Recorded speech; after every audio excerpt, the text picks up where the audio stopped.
ാകില്ലെന്ന ന്യായവുമായാണ് ദേശീയപാത അധികൃതർ വേർക്കളമ്പി ഉടിയാർവിള ക്ഷേത്രം പൊളിക്കാനെത്തിയത്.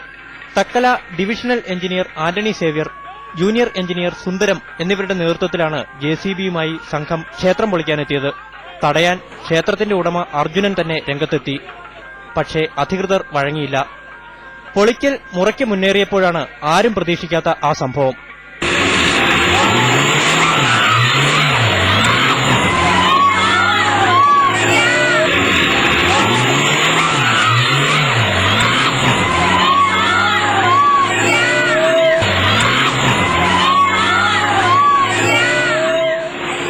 അർജുനന്റെ മകൻ സെന്തിലാണ് കാറിലെത്തി ഉദ്യോഗസ്ഥരെ ഇടിച്ചു വീഴ്ത്തിയത്.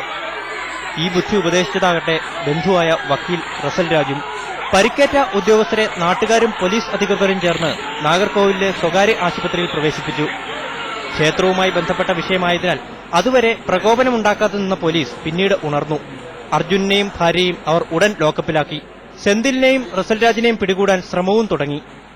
ഹൈക്കോടതിയുടെ മധുര ബെഞ്ചിന്റെ ഉത്തരവ് പ്രകാരമാണ് ദേശീയപാത അധികൃതർ ക്ഷേത്രം പൊളിക്കാൻ തീരുമാനിച്ചത്. ഉദ്യോഗസ്ഥർക്കെതിരെ വധശ്രമമുണ്ടായെങ്കിലും ക്ഷേത്രം മുഴുവനായി പൊളിച്ച ശേഷമാണ് ഒഴിപ്പിക്കൽ സംഘം മടങ്ങിയത്. മനോരമ ന്യൂസ്, തിരുവനന്തപുരം.